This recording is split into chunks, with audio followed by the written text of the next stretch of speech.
Well, welcome back to Mount Van Hoevenberg. This is the 31st running of the World University Games from Lake Placid.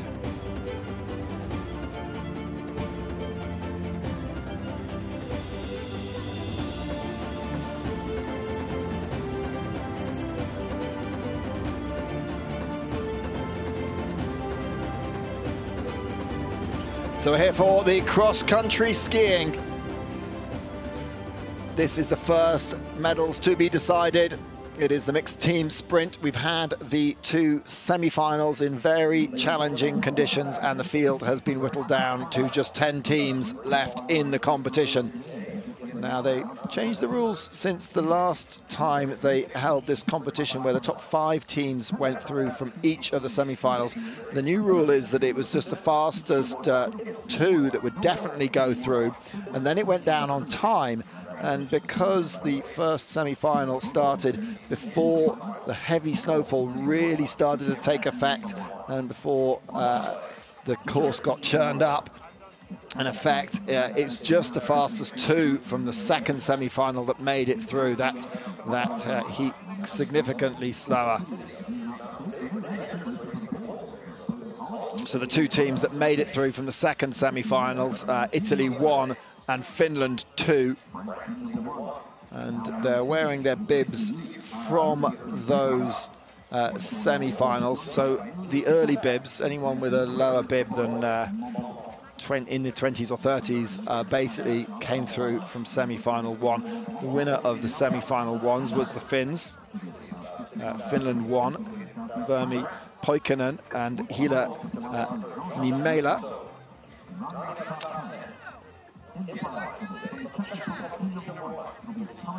Two skiers on each team, 1 male, 1 female. The men will go first. Each of the skiers does 3 legs, so 6 legs in total. There is a transition period where you touch your teammate, and they will then take on the, around about 3 minutes, the challenge. I think about 3:12 for the men and 3:45 for the women going around this course. As we look at the Norwegian, Andreas Kirkeng. So you can see this is the lineup. Finland 1, Italy 1, Norway 1, Finland 2, Poland 1, Japan 1. And we've got the United States of America in there as well as the France 1 team with Tom Mancini from the University of Utah now. 24 years old, he's a freshman. He's competed on the French team for quite a while. As we see, wearing bib number 1 there is the Japanese skier. Well, temperature is hovering around about 0, and it's trying to make its mind up whether it snows or rains. It was raining earlier. As we see, Finn Sweet from the University of Vermont did well to get through with his teammate Renae Anderson. They went through in 6th place from the first of the semi-finals.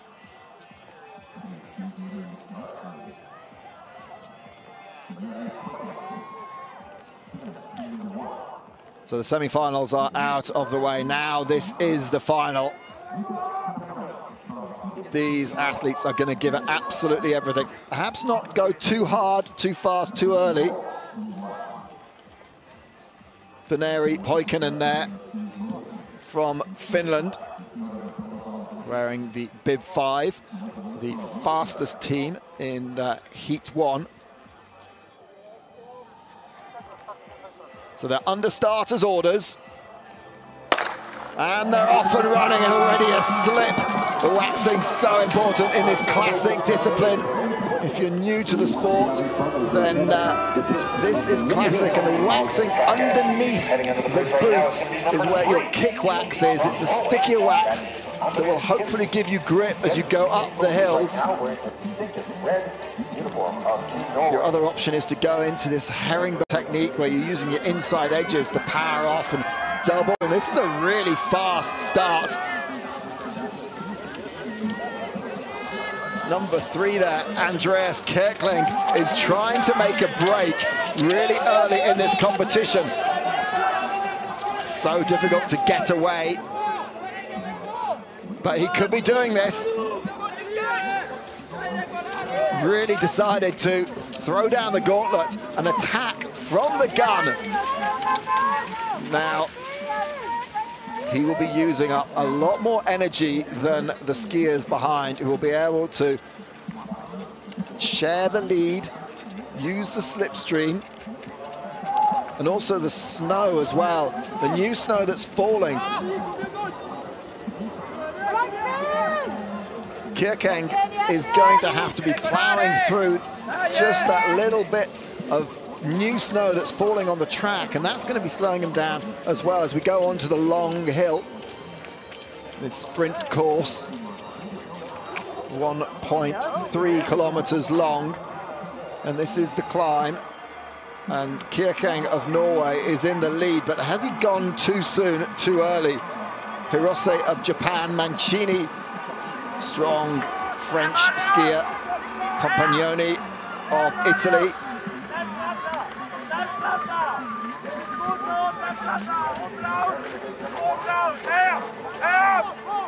Now this, it's a sprint, but you don't want to give too much in leg 1. But Norway, well, they've decided their tactic, and Andreas Kirkeng of the University of Denver has decided to go out really hard on leg 1, expend a lot of early energy. Has a quick check to see if they've got a gap, and they have. It's a gap of around about 10 seconds. Through the mushy snow here. This will all harden up tonight. Forecast is good for the rest of the weekend coming up. Double poling hard onto the transition zone, and Andreas Kirkeng will hand over to Karianne Olsvik Dengerud. She will be standing towards the end of the transition zone. Norway in the lead, followed by France, Japan, Italy, United States. And a little bit of a gap between Germany, Finland, Poland, Czech Republic. So Karianne Olsvik Dengerud taking up that advantage. Chased down now by Amélie Suiffet, a 21-year-old, competed in the World Junior Championships, got 15th in the sprint there at the World Juniors. But you've got to say that French team, Tom Mancini is the stronger of the two when it comes down to the speed and split times. And this is a big lead now. This could be a crucial lead, because now the chasers are thinking, well, who wants to get out in front? Who wants to do the work to close the gap?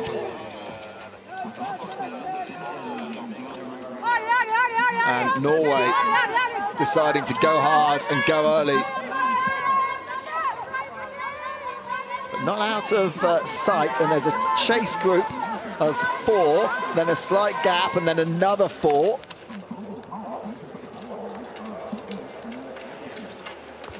As we see the leader there. Coming on to the big climb now. And I think that gap could be narrowing. think this chasing 4 could be making a difference. We've got the French skier, we've got the Japanese wearing bib number 1. That is Sobue Rin. And look, the gap is closing. It's closing right down. Dengerud is being caught on the hill. Suife doing a great job from France. Boccardi of Italy. Sobue and Anderson from the USA. Those 5 are very much in touch. Then there's a gap. Then we see Kaleta of Poland and a Stova of the Czech Republic. And Dietz of Germany, Poikonen of Finland, Niemelä of Finland. So there is a separation in the field. Top 5 looking good.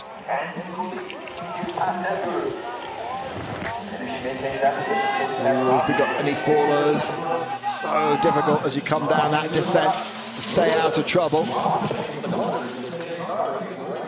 So leading us now from the top of the hill is the Italians.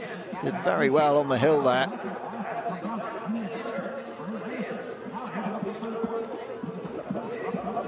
So we have from Italy, Maria Boccardi, wearing bib 29, wearing bib 11. Still in touch there is Emily Suife, and I think the Norwegians, if they look back at this, they're going to think, well, we went a bit hard and a bit early. The question is, when Andreas Kirkeng takes over on his second leg, will he have the energy to do it again, or will he struggle to stay in touch here? So France, Italy, Japan, United States and Norway, Germany, Poland, Finland. It's all very tight. Wow, but there is 5 skiers that are very much in touch here. It's Japan that's taken on the lead, and Japan deciding to go hard. Really using that power in the arms as well as the legs.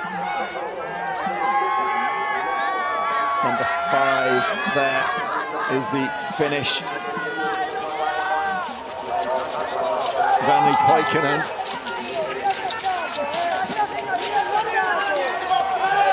So the Japanese followed by Norway.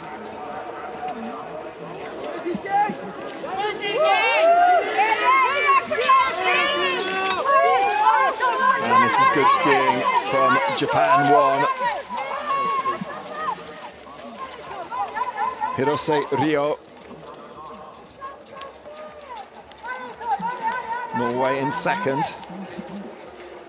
Looking back, using that dogleg turn to just check where they are with the field. Now, Kirkland didn't ski well up the steep on the first leg. He was caught, he did go hard. Number 12 there with him is number 11 there, Tom Mancini, just slipping back slightly, getting problems there with the grip.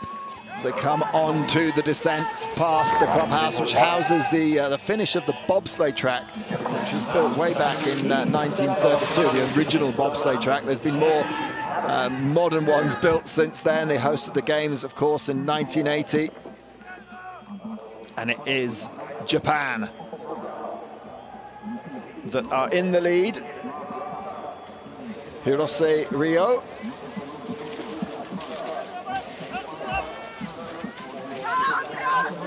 So Japan going hard, trying to give a little bit of a lead. And there is a big gap now between the first 3.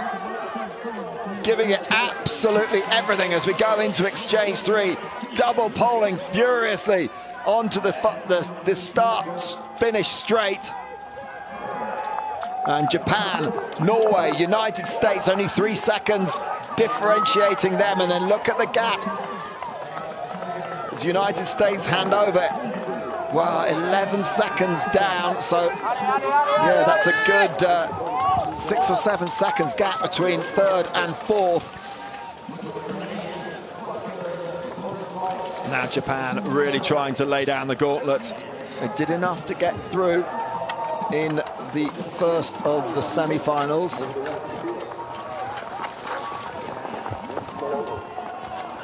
Wearing bib 3 there is Karianne Dengerud of Norway, out of Utah University.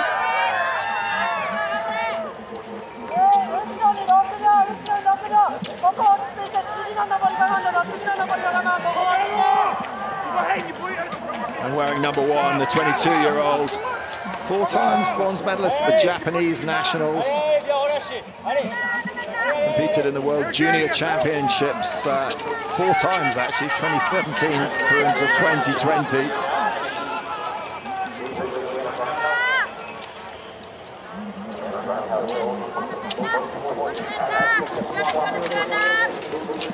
And it is Japan with a slight lead. And look at this, number 11. That is Amelie Suife is closing the gap. I know the camera does foreshorten the distance slightly, but closing the gap on potentially silver and bronze positions.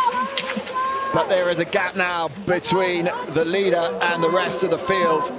Japan looking very strong. They did come into this as one of the favourites.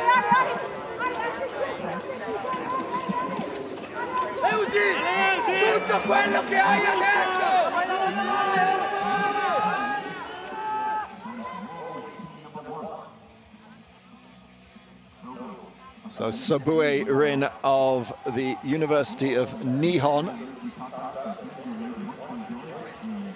the Japanese university, is comfortable going up this final hill.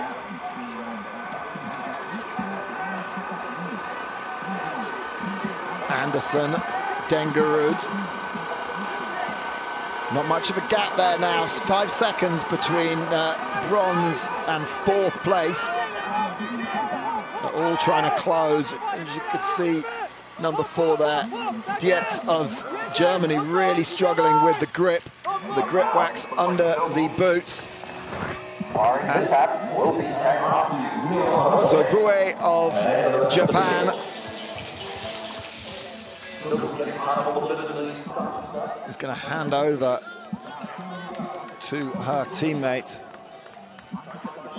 Hirose with a decent lead.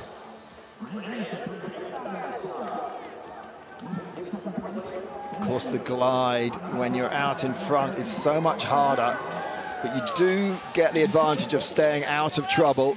Look how soft it is as they come through the slush, desperately trying to generate speed.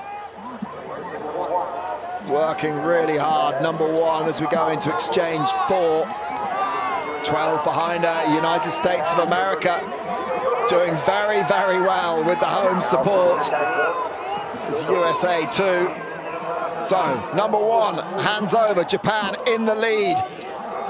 And it is Hirose who will take up the mantle. This is his last chance to put the power down on the course. 12 is the United States, followed by 3 Norway. A little bit of a gap between them and the Italians. Poland in 5th, Finland in 6th, Germany in 7th. So the men are going to absolutely go right into the red here. The lactic acid is just going to completely take over their bodies as they hit that final climb. Look at that double poling, he's almost jumping in the air. Is he going to double pole all the way around this course? Messages of support from the crowd, cheering on the Japanese athlete. Going for the double pole technique. It is so energy sapping. Really, really going hard at it now. He can't double pole all the way up this big climb coming up here. So you can see the trailing skiers, the American and Norwegian teams, opting to go into the running technique. Now, the Japanese, it gets so steep here, you can't double pole up here. You've got to run, you've got to run hard. Then Japan looking very, very strong. They've made the gap now. Still a fight between Norway and the United States for silver and bronze. And Hirose of Japan has extended the lead. Very, very good skiing from the Japanese, and the speed that he went round the third leg, he was a 3:07, so considerably faster than anything that we've seen in the semi-finals.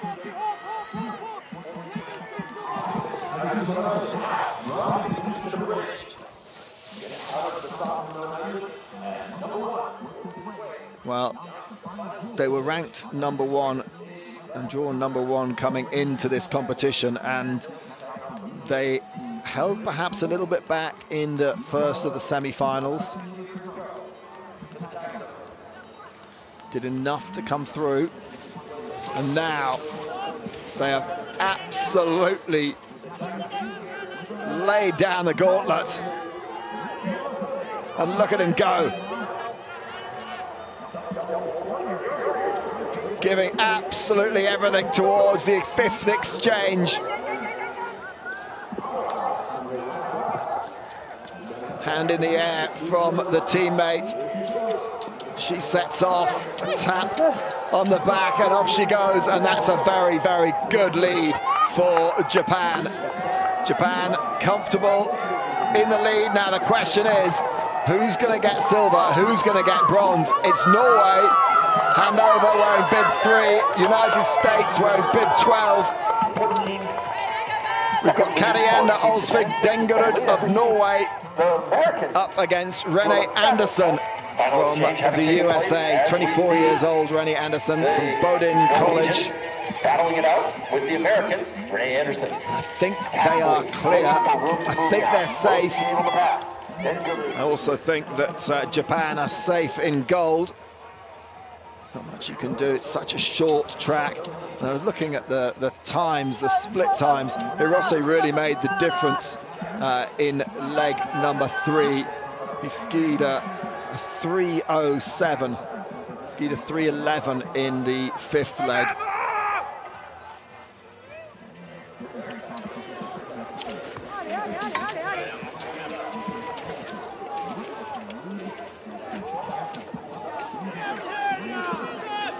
So I think we are looking at the gold medalist here. The wheels would have to really considerably fall off the wagon. There would need to be a fall, I think, for the Japanese athlete Sobue Rin to be caught here. Look at this, 30-6.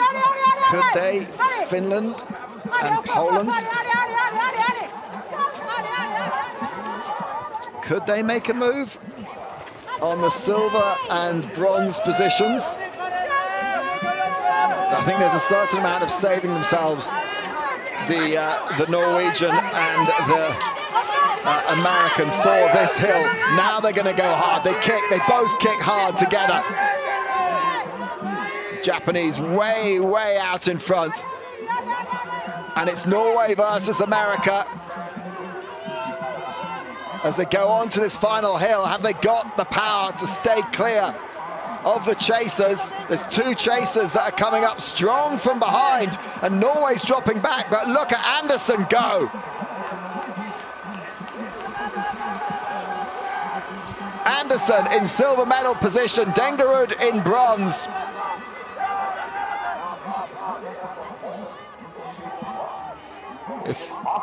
Well, gold is decided unless there's a fall here. Needs to be safe on this corner. And is.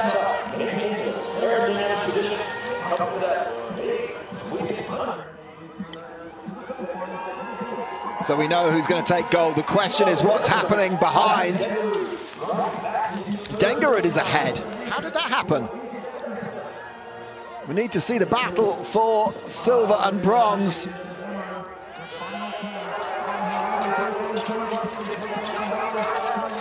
Well, we're on to the finish straight, and Japan are going to take the gold. America are going to take silver.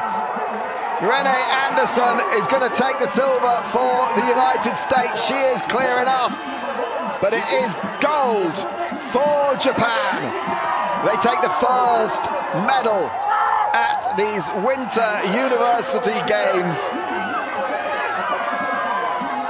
America get on the podium. That's a great way to start. And there was a photo finish there between Norway and Poland. But I think Norway just got that one, hung on for the bronze. A really, really good ski from Poland to close the gap. And made it really close in the end. Finland as well, chasing down hard. So congratulations to the Japanese team. They came in as one of the favourites, as Emily Suiffet of France crosses the line. The winner is Japan. And in intelligent ski, and Hirose really did the damage in leg 3 for the Japanese team there. Was able to get out in front, and they maintained that lead all the way to the end.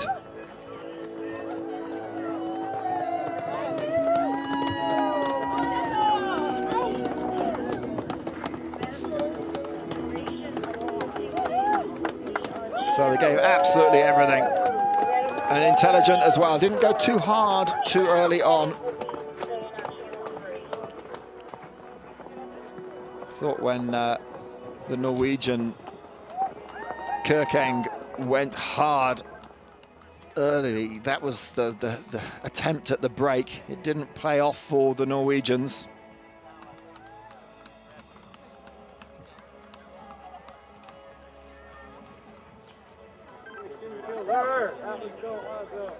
They're able to hang on for the bronze, but perhaps if they hadn't gone so hard so early, they would have had slightly more energy and they would have been able to fight more for that silver medal. But there's the confirmation of the results. Japan take the win, followed by the United States in silver, Norway in bronze.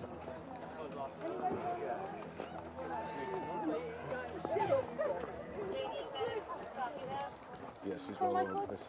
Okay.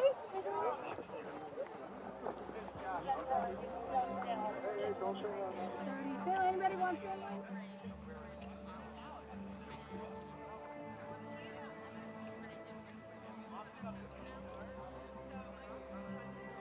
So that's the first of the medals to be decided at Mount Van Hoevenberg.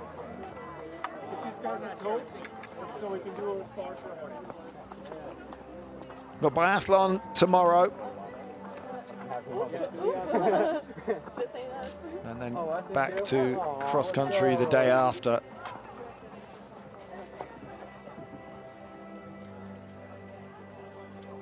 And congratulations to the American team.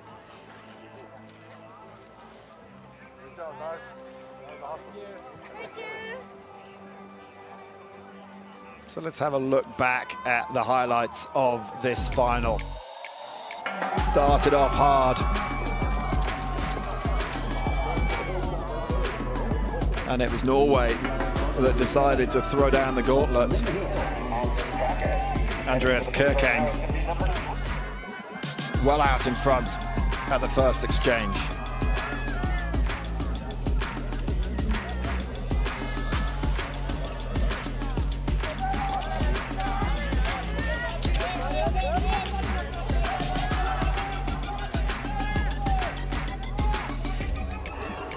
Well, we thought at this point that Norway might be able to run away with it, but the rest of the field were able to catch back up.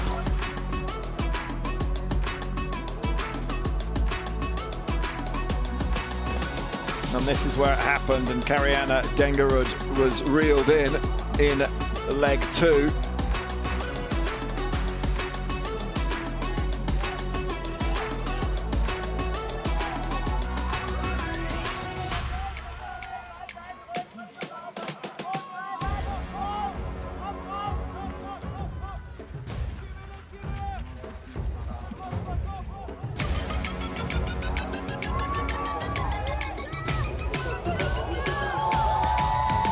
And look at the Japanese skier here, Hirose. He decided that leg 3 was going to be his and went so hard.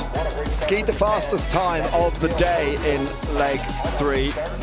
Skied it in a 3:07.35 compared to a 3:11 in the final leg. This was the leg that did the damage and effectively got the Japanese the gold.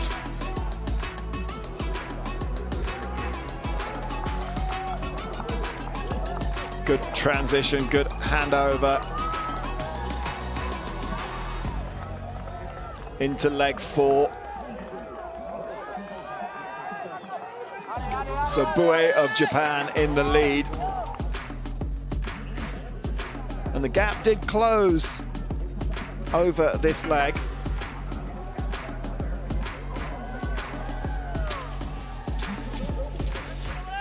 It was the Italian Bacardi, Maria Bacardi, that won at this leg, closed the gap, but look at the distance that they had. America and Norway handing over in the penultimate leg.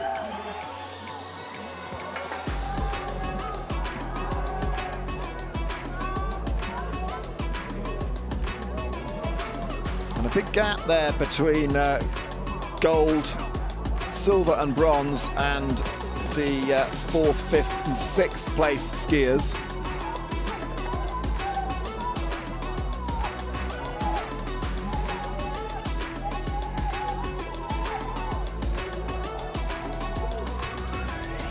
So the final exchange, and Hirose had really done a great job there.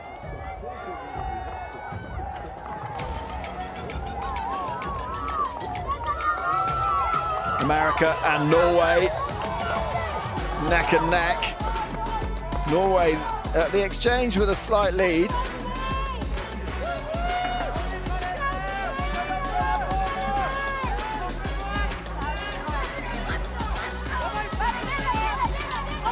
Sobue Rin of Japan is out in front, and it was the Japanese that stayed out in front. And a good ski on the final leg.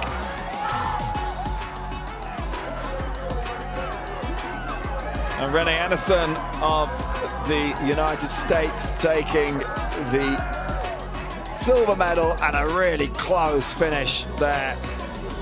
Norway just hanging on for the bronze.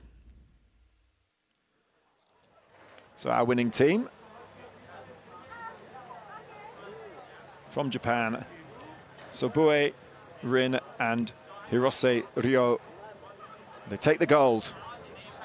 Here are the unofficial results. Japan in gold, United States in silver, and Norway in bronze. It was tight. Poland really making a challenge at the last.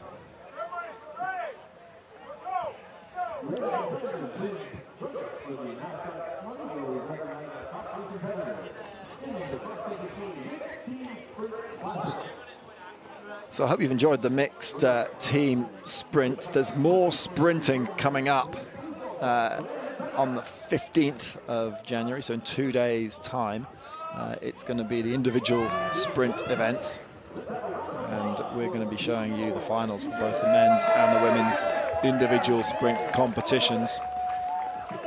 Hopefully by then the weather forecast will have improved, or the weather forecast has improved, and we'll stop seeing this warm conditions.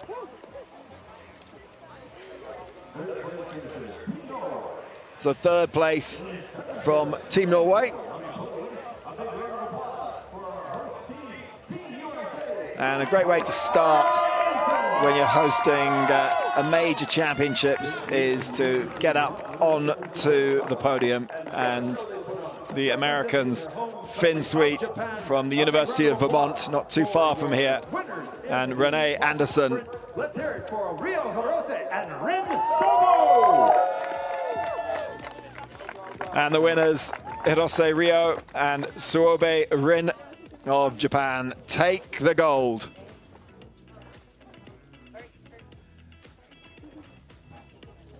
Each of our athletes receiving Adirondack Mac. And the mascot, Adirondack Mac, is a, I think it's a moose or an elk. I'll need to clarify exact species of the mascot. Mac being awarded to Finn Sweet and Renae Anderson. And here at our mascot ceremony, topping the podium, Team Japan, Rio Hirose and Rin Sobue. So United States of America in silver and Japan Lake Placid 2023 taking the gold. Games. The medals ceremonies will be given out later on this evening, but the mascots are given now, and it is Japan who take the gold. Japan in gold, United States of America in silver, and Norway in bronze.